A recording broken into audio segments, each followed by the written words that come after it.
Okay, we move to next speaker.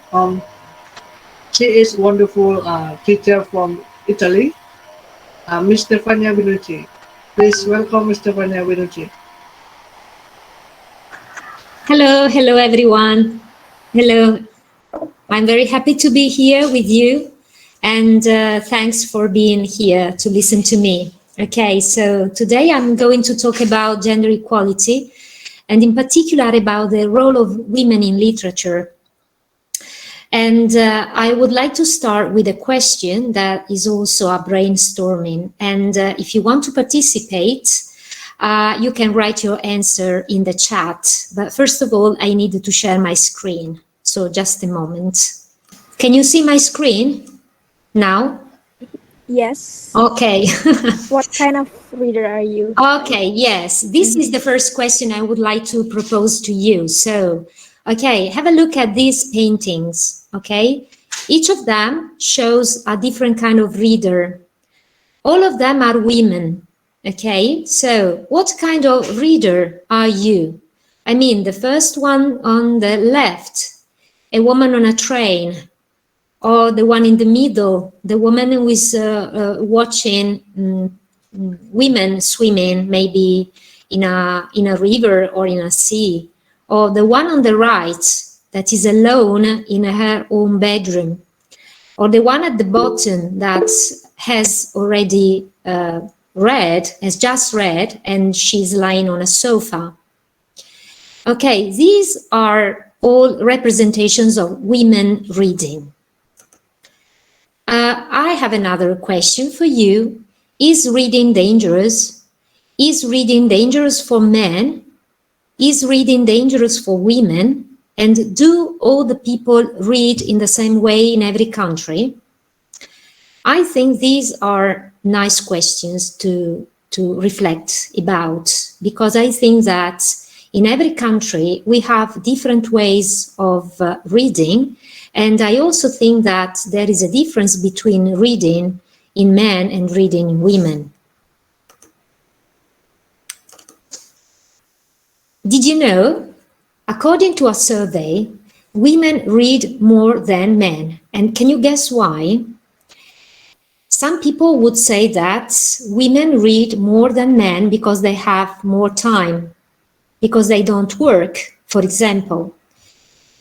So for women in the past, reading was considered a dangerous pastime. For example, during the 18th century, publishers targeted women because they were seen as creatures of the imagination, of limited intellectual capacity, both frivolous and emotional. However, when the novel as a genre grew exponentially and spread in popularity, critics shared their fears that reading would lead to many problems of morality in English society.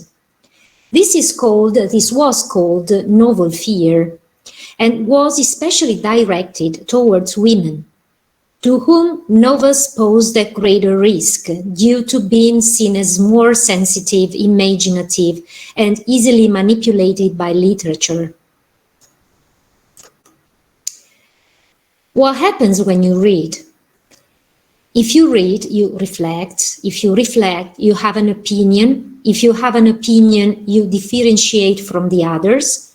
If you differentiate from the others, you are an enemy. For women who were viewed as frivolous and emotional, reading was risky because it would excite romantic notions of love and allow women to fantasize about their futures and their potential power to change them. Instead of suppressing women through the domestic duties and maternal pursuits of marriage, as was expected from society, reading gave women a new type of freedom, one that was in their own minds. Reading fiction provided women the autonomy to dream of love and the future that they could control, granting them agency for perhaps the first time in their lives. Okay, now have a look at this painting. What do you think about this woman? Okay, can you see her? She is sitting on a bench. and she has 3 volumes, 3 books on her side. So maybe she has just read something very important for her. In fact, her pose is that of a proud woman, energetic. Okay, she's staring at you. She is staring at the audience. Maybe she is thinking about the words she has just read. So she is the typical woman who reads and for whom reading is dangerous because she isn't thinking about her duties. She isn't thinking about taking care of her children, of her husband. She is there and she's reflecting. Men are afraid of the women who read. Why? So the woman, as I said before, is sitting and she looks proud of herself. Now, it seems as if she is ready to act. During the 18th century, this is a curiosity, you could find a needle and its a thread inside the book binding, just to remind women what their role was. So not reading, but taking care of children and house. What happened when the first woman learned to read? When the first woman learned to read, people started to question about the issue, because the woman who reads asks questions.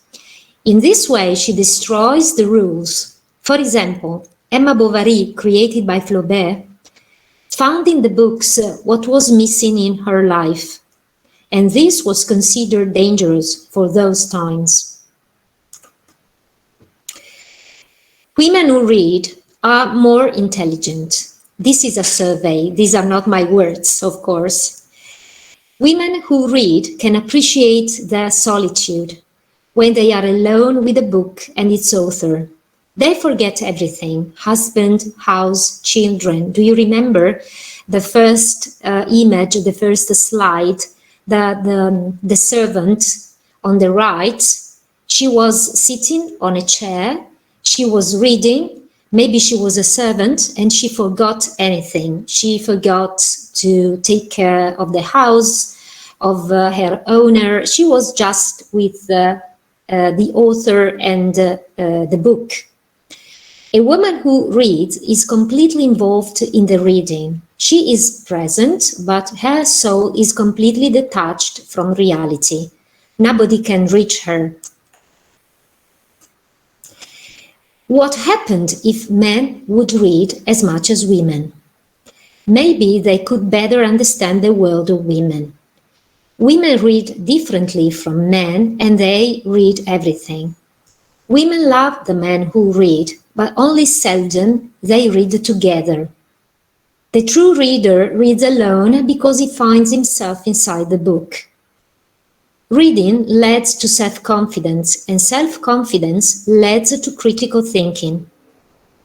Men not always love women who think, because in this way women can reach their brain and they sometimes refuse it. Says the writer Gottfried Benn. Reading is also a sigh of relief. Reading helps us forget the sorrows, at least for 1 hour or 2. Would you like something to read? Would be a wonderful invitation. Reading teaches how to live because you learn how other people live. But reading is also dangerous. So, what should we do? What should we do as teachers, as motivators, as citizens of the world? We should strongly believe in education. Goal number 4 of the agenda. We should share the idea that knowledge makes us free. We should get informed first, and then we should inform. We should contribute to break the walls of inequalities, of gender inequalities, and of ignorance. If we are together, we will win. Thanks for your attention.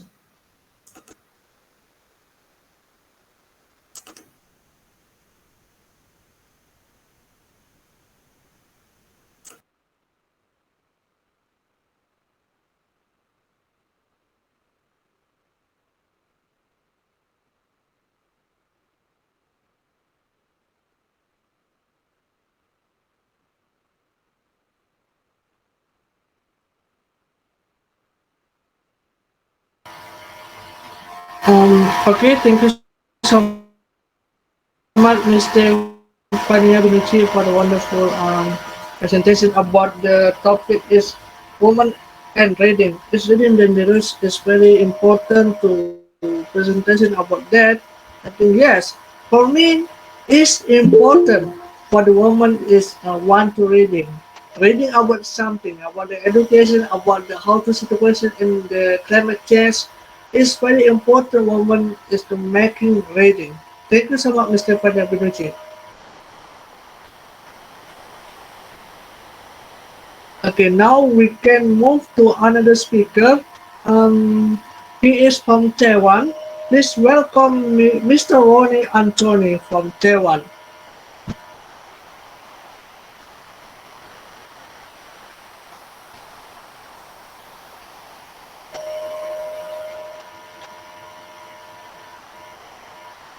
I think Mr. Ronnie have problem with microphone.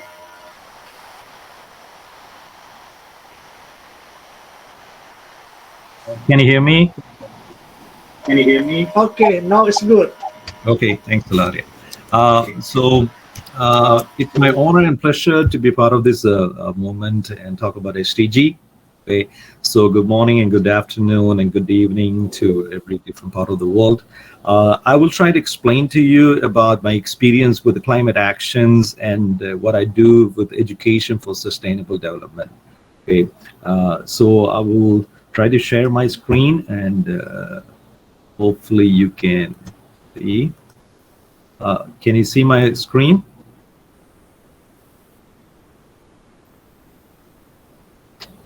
Can you see my screen? Yes, sir. Yes. Yes. Okay. So I will talk about the climate action and the education for sustainable development. So I just share my experience with you because I started working with grades 1 to grade almost like 11 and 12 graders. Even I try have a few meetings with the university students too. So I will try to explain to you what is my experience, how we can implement the climate action, and also to incorporate sustainable development goals in our daily curriculums or topics in the class. Okay, so usually I told the teachers and educators try to work on these goal steps, and when you're working with the students, try to make sure you say the problem and let them to think about solution and make them to be a part of the action, make them explore the consequences and try to pick the best solution. They may have a lot of different solution. Let the students to choose.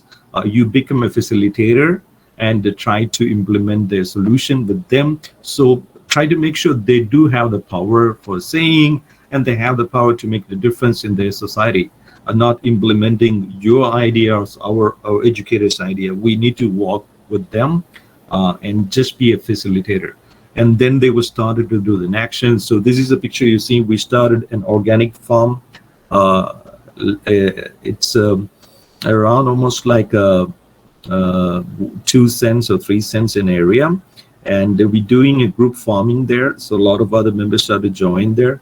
So it's an initiative started by the students. It's almost like 8 years now, still going on. So recently the younger age students joined this group farming or organic gardening project.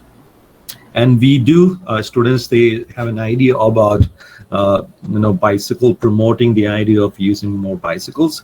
So every year, 2 times, we takes all the students, we try to invite the students around Taichung to join this bicycle trip.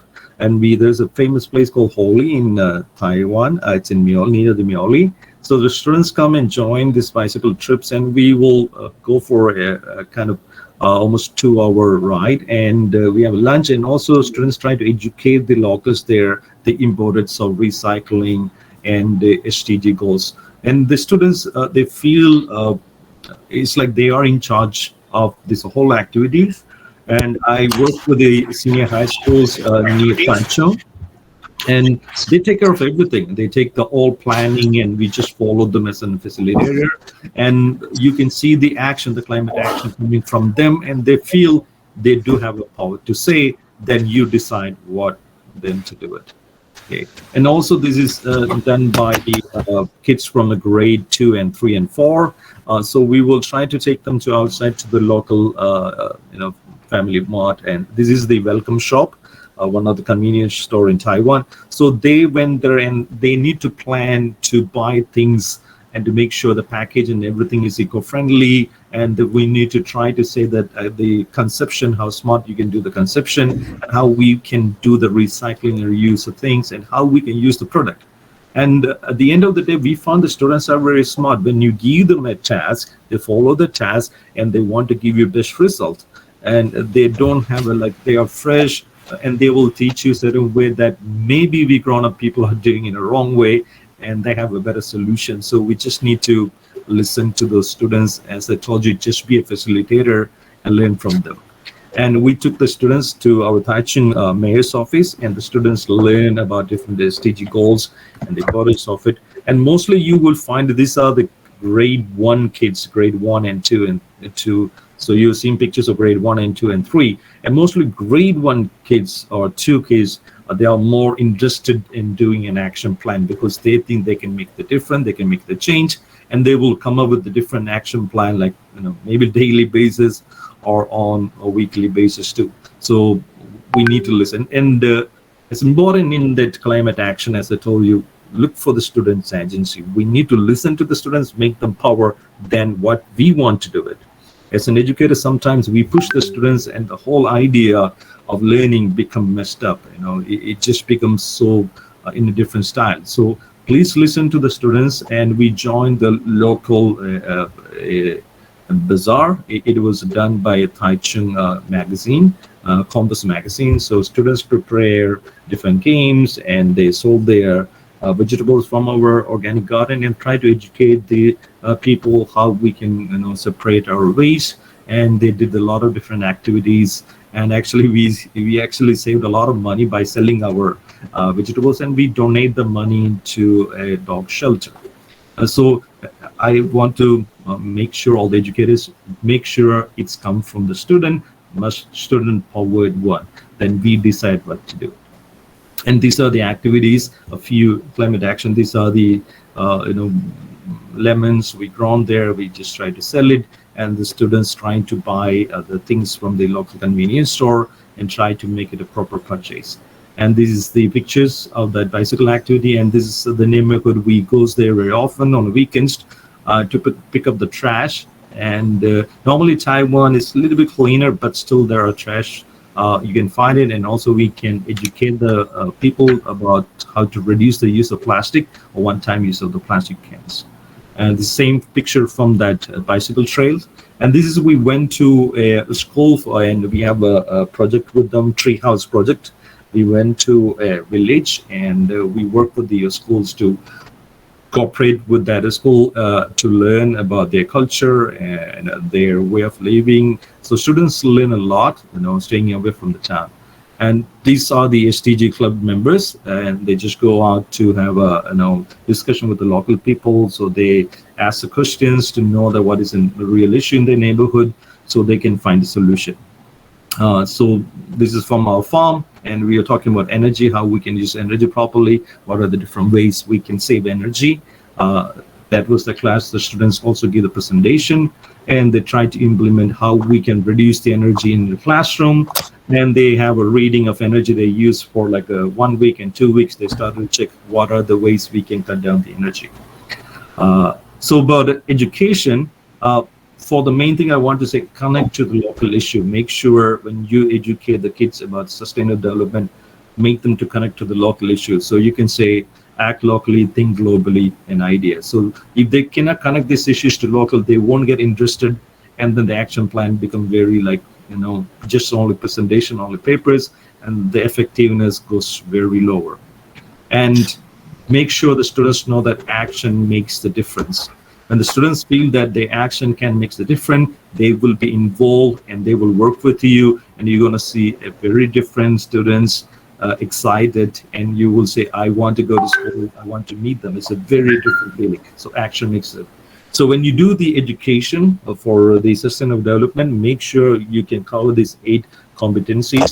One is a system, the other one is anticipatory, normative, and strategic. And make sure you have a collaboration with, and make sure the students can do the critical thinking, and make sure they have the integrated problem solving, and they all self-awareness. These are the 8 competencies you can check when you do a education for sustainable development. You can pick a 3 or 4 as a major one and push it. Mostly I pick collaboration and critical thinking and integrated problem solving and self-awareness. These are the one main topic I usually pick sometimes. And also making out when you do the education with the students or sustainable development, make sure you seeking out the learner, and also you're acknowledging the learner's knowledge and experience. Please don't push it too much hard. If they don't understand the idea, students can work it on it. Don't make it complicated, make it simple, they can work it on it. And making the kind of relevant to them, make the kind of relevant to them so they know it, they do have the power to say, they have a power to make a difference, and they will be involved in that one. And you can use different teaching and learning process, because sometimes one teaching process may not work with a certain age group, so you can change, adapt, storytelling, role play, anything you want, you can do with them. It works in a different way in your own area. And also try to enhance the learning environment. Make sure your learning environment is positive, happy mood. If it's gloomy, I think students is not going to learn. They feel distracted. So make sure the learning environment is very enhancing one. And if you all want, you learn. This is a process of the environmental education for sustainable development. It means when you learn, share, and you act and inspire others. So then this education spread around it, we can all learn from each other. And make sure all we call is the 5 P's in the essence of SDGs is my people, prosperity, peace, partnership, and planet. And then we can make the difference. So please learn, share, and act and inspire. Thanks a lot for giving me this time, and it's my pleasure. And hopefully I can answer if you have any questions.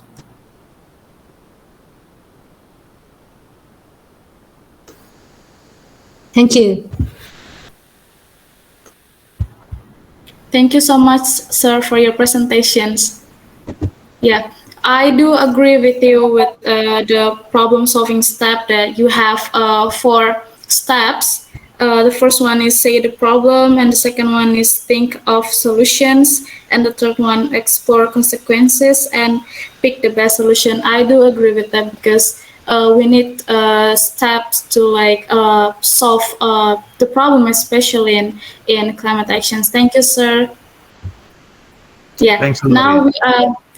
thank you. Now we have the last speaker from Pakistan, Miss Bushra Anis.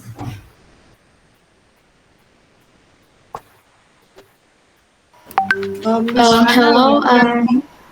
Miss Hannah, we can continue to the next session because Miss Rosa not here. Okay, all right. So I will open the second section is discussions between speakers. So every speaker can ask about the topic from the other speakers and discuss it.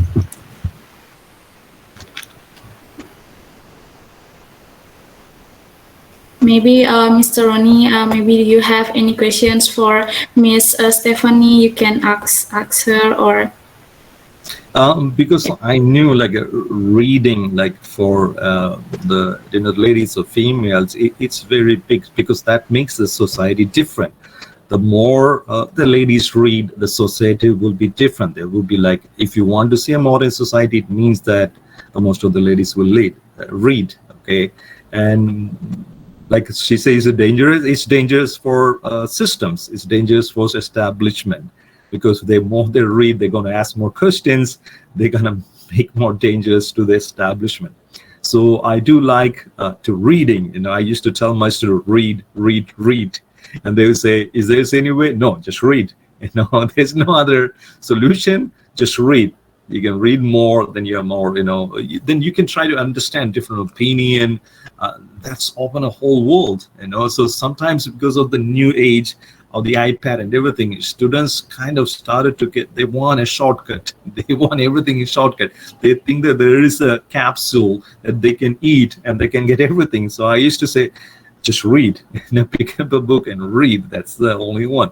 So I'm really happy to listen from her about that reading, in STJ thing, because it's very important. Now we know that we have an STJ book clubs. I actually encourage students to I have that book club in our school, and try to put the logos which this book is covers, which STG, like number 1 or 2 or 3, and the kids started to read because they need to read, then they can put the sticker. So I used some trick that sometime, because I was like, is it makes sense? Do you think STG 11 is there? And they will go and read again, and they say yes. So that's a really good thing. The topics you mentioned about reading, mostly I don't hear the reading comes in the STG form. So thanks a lot for presenting the STG, and especially in a female, because the females is different, because they're like mostly working force or that comes from the female society. Even I'm a male, sometimes like we are chauvinist, but actually the females are the most productive people, the brain of the society. So reading among the females is a great thing, and hopefully males can learn a big lesson, and we can start reading more and more. So thanks a lot, Stefania, sorry. Thank you, Ronnie. Thank you very much. I really appreciate your words. Yes, as a matter of fact, when I proposed this research to my students, they were really excited, because they know that there are a lot of prejudices towards women. In Italy, it is a little bit different, because the situation is not so dangerous like in other countries. So we watched, for example, the news from Afghanistan, and the problems with women. And we talked a lot about how brave women are. They are denied all their rights, especially the right to go to school, the right to do sport, the right to be educated. And so it was really shocking for them. I think that, as I said in the last slide, we as educators, we should do a lot to change the world. But the words of the writers of the past, especially women in the past, the ones who used pen names to write because they were obliged to hide their identity.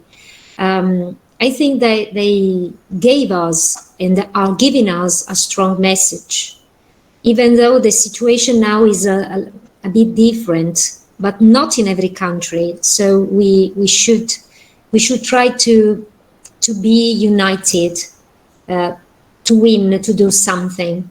So thank you, Ronnie. Thanks a lot. Like what you said, issues are different in some places is kind of high and one, but sometimes I do worry. Sometimes the people, we don't try to accept like there is an issue here, and we always think that issue is in another place. And we say our place, there's no issue. We are perfect. We are living in a wonderful world. Do you not? That's the problem. Sometimes I have a hard time to educate the people. Yes, we do have this issue. It's nothing wrong about accepting it, okay? Please don't think that issue is only in somewhere other countries. There is an issue in our society, so please let's address it. Then it's saying it's somewhere else, it's not my problem, and we try to figure out problem that we cannot connect closely, and we forget about the problems in my neighborhood. And I think this issue is everywhere. Even sometimes I think that this actually the movement can get marketed by the male fraternity. So they can market it properly and they control it, and they use the female writers as a marketing. Sometimes, it's a complicated issue.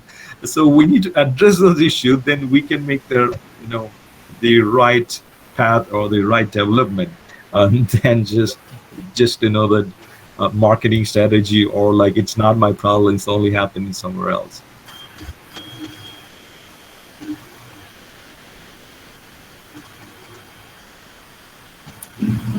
Okay. Thank you so much for Miss Stefania and Mr. Ronnie. Maybe Miss Denisa, do you have any questions for Miss Stefania and Mr. Ronnie?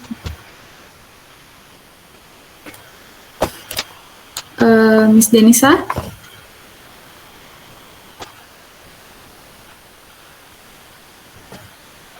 Okay, I think Miss. Okay, hello, Miss Denisa. I think Miss Denisa have problem with microphone. We cannot hear you.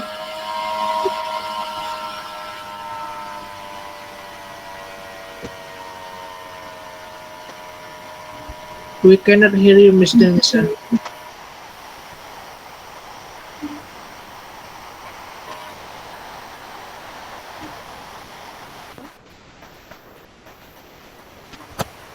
No, we still cannot hear you. I think you have problem with microphone.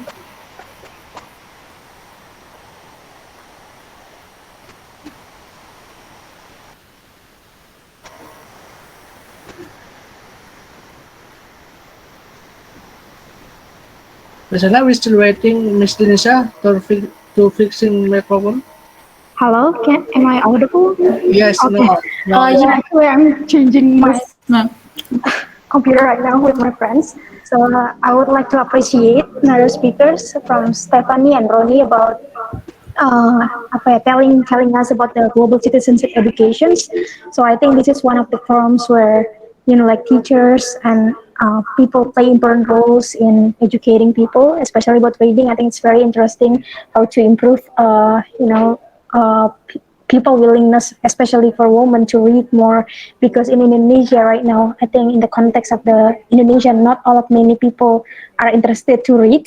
We don't really read. That's why a lot of hawks, like wrong information are spread out across the countries, and it actually reduce the quality of our democracy, and especially for women. We don't really read actually as well in Indonesia. And about Ronnie, I think I have like one question. I think it's very important, your roles in educating the students. I just want to ask about how you instill the curriculum educations in the schools and how to make it like sustainable. Because I think 2 years ago, I'm planning to create a global citizenship education projects for junior high schools, but still we do not have curriculum. I don't know how to make it like sustainable, and whether should we, because we have limited budgets, should we address teachers in the curriculum of global education, or should we address the children directly? Which one is more sustainable according to your experience? I think that's my questions. Thank you. First of all, can you hear me? Yes. Wait. The two ways, if you got enough resources, I would say go with the students. Okay, because then you need a lot of resources. You need to send the trainers there. Otherwise, you can sit with the teachers. So what I usually do, every Tuesday I meet teachers, and it's just as a regular meeting with every other homeroom teachers. I meet with them, but every unit plan we sit together, so we know what is that unit. So we walk around and we figure out what are the SDG goals we can make a focus, so that you can do it. So but still best way, students, but you need more resources. You need to send educators or the special training people to there. But like if you want it to have a more sustainable and organic, I will say train the teachers. Then you don't need to worry that much, because if you train them, you're gonna you get the teachers there all the time. So then you don't need to put much resources. So but only thing to go with them and plan it. Just talk to them a unit. So if you have a grade 7, sit with them and what is this month you're gonna teach, and then you pick it up, and there may be something that you can connect and make a concept, and they connect the facts with the concept and ask some questions, and then you can go with that SDG goal. And then you tell the students, the teachers, to go to the class and ask the students what kind of goal this can fit, and students will tell you the answer. You put that all these SDG goals and tell the students which goals do you think that this concept or these questions that you want to ask under this concept, which comes under. And then teachers can guide or facilitate them. And then they say, yes, fine to have a 2 or 3 different goals, but just focus on 2 or 3 and let them come up with a plan, and that's it. So that's what I do it. But it's up to your resources. And also the problem, I don't know how the Indonesian curriculum works. Because I don't know if a 7th grade they're learning in a science or something very utterly different thing. So how you can connect? So that's also a problem. So that you need to work it on your ground level. But this will be the easy and best solution. Go to meet these teachers once in a month, grade 7 or grade 8, and have a meeting with them. And then you ask them, come over there, tell me what you are teaching in this month. And then you try to connect with the concept that were all this subject, and you don't need to make everything connected. Okay, sometimes educators try to push, they want everything in math and everything. That's impossible. Then you overdoing and ruining the whole learning process. Kids gonna get bored of it, and teachers too, because teachers like, what am I gonna do with my math class about SDG? So don't need to do it everything into it. Okay, sometimes it can be literature, like reading. The like a woman literature, gender equality, those can be there. You can talk about reading up, and they can be different. You can put it, but I like this idea that you go and meet every grade level once in a month and sit with them, and then come up with a concept, and then ask them like a little bit, like try to make a statement or one, and tell them to pitch it with the students, and come up with an idea and pick the SDG goal. Please don't tell them your SDG goals. Let them decide. Okay, let them decide, and then you follow. And then after 1 year, you got it. And then easy. You just need 1 year, and you got everything documented. And the next year, easy. So next year, teachers will say, "Oh, it's fine. I knew it already." And the teacher will be more confident. The first year, they're going to ask a lot of questions. They're going to complain a lot. Prepare for that. And that's fine. Okay, and then the next year will be fine, because the teachers already know it exactly what's going on. Okay, and encourage the teachers too. Okay, sometimes teachers have a lot of work. If you come with an SDG, they're going, oh God, one more thing to do. We got a lot of other things. So please encourage them and educate them, and tell them, so that now this is good for us. Let's make a difference, and teachers will agree. Initially they're going to complain, and that's a human condition. But let them encourage and less a team feeling. They will do it. Hopefully I answer your question. Sure, that's very comprehensive answer. Thank you.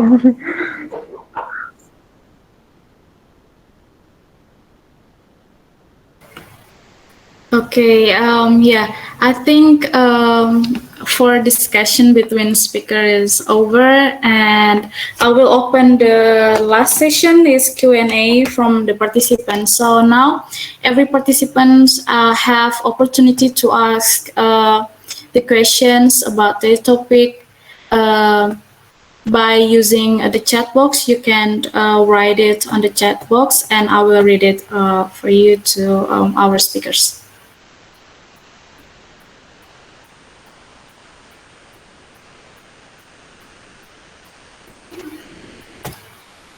Okay, every participants can ask the questions now.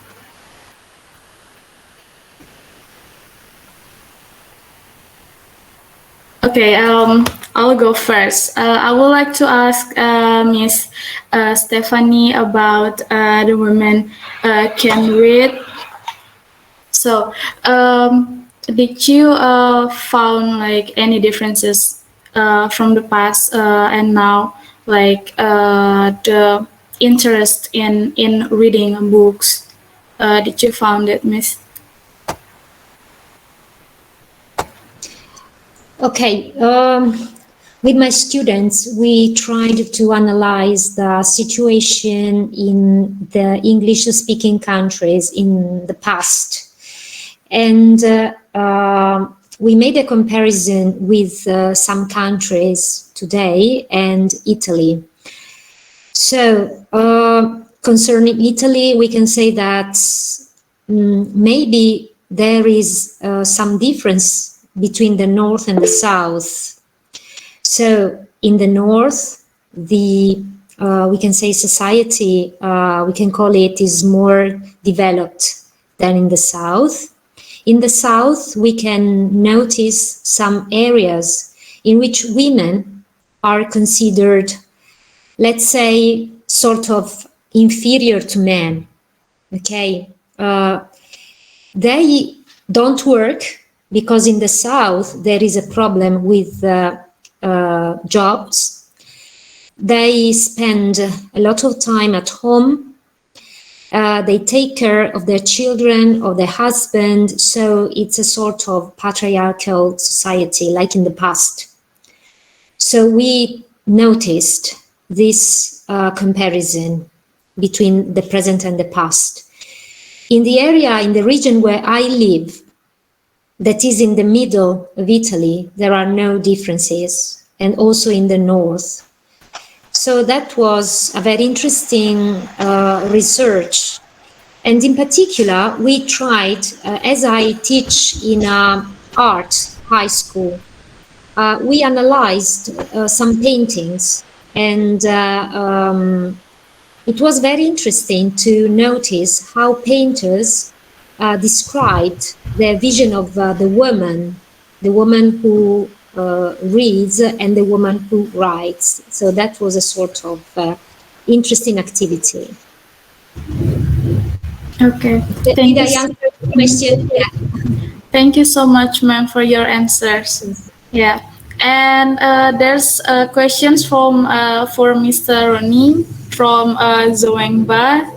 Sir Ronnie, can you speak Mandarin with children? Can I?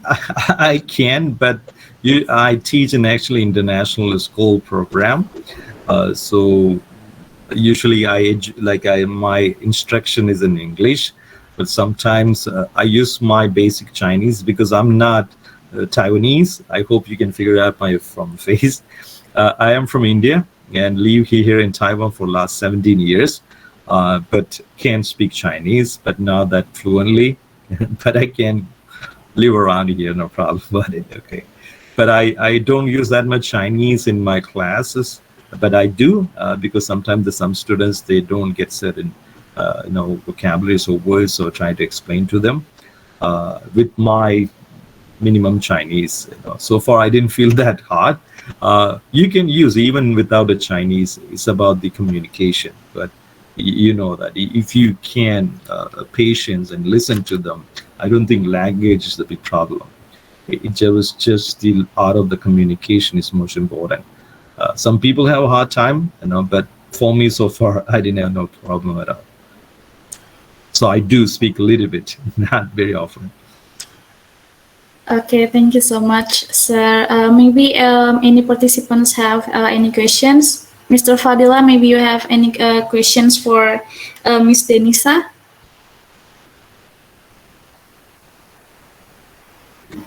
Yes, I think for Miss Denisa, I'm really agree about what Miss Denisa say with the presentation about the SDG grow in Indonesia. Yes, it's really great. Thank you. Okay, thank you so much, Mr. Fadila. So yeah, I think there's no more questions from any participants, and I think for discussions today, I think that's all. But before we end this summit, maybe any speakers have a closing statement from Mr. Ronnie or Miss Stephanie or. Just want to encourage all of you guys what you guys are doing. Okay, even a participant, even your listeners, because you are spending your time because you are interested in it, SDG goals, and it means a lot. Okay, and for me, and sometimes even participating in a discussion, it means a difference because you're interested to make the difference. And we are living in different places, and our resources may different, but I do appreciate those people who are working with the minimum resources and you making the big difference, and hats off to you guys, because sometimes we do have more resources, so we can work things around very easily because it's a different places, right? And I do appreciate those people who works with a very minimum resources. And also through this COVID-19 pandemic, they're staying at home, doing online classes, educating people, and that's a challenge. And I need to take this time and opportunity to say thanks to all of you educators. You're working hard 24/7, preparing things for your students. You are the heroes, and keep making the difference and be mad. Thank you, sir. Maybe from I would Miss like Stephanie. I would like to say something. I find these webinars really beneficial and motivating also for our job, because sometimes the teacher feels alone. Okay, we are asked to educate, but we need to be educated also through the contribution of all of you, all the other teachers all around the world. And if we feel that we are reaching the same goal, so we are together, we are stronger.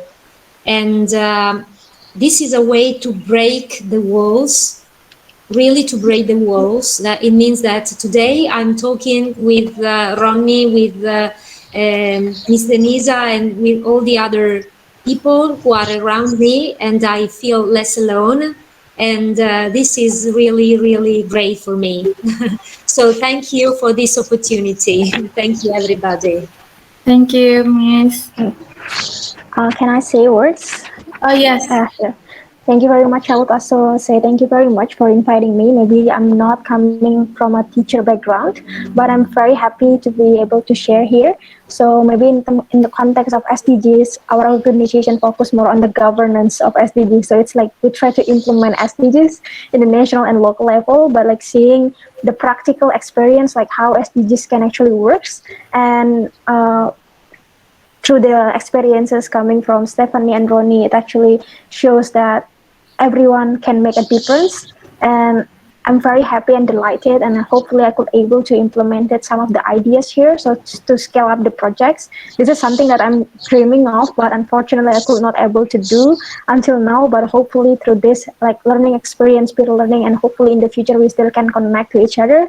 So if, for example, we have like informations, or like we can share together through, for example, webinar, or sometimes if I will go to Italy or, Taiwan. I went once to Taiwan. It's a great country. So maybe like one time, so maybe that this is a great opportunity for us to collaborate, because SDGs could not be happen if, for example, we are not collaborate. It's ambitious, but it's still possible. So thank you. Thank you so much, ma'am. Maybe Mr. Fadila, maybe you have any words? Yes, I just want to say thank you so much for all speakers in the summit.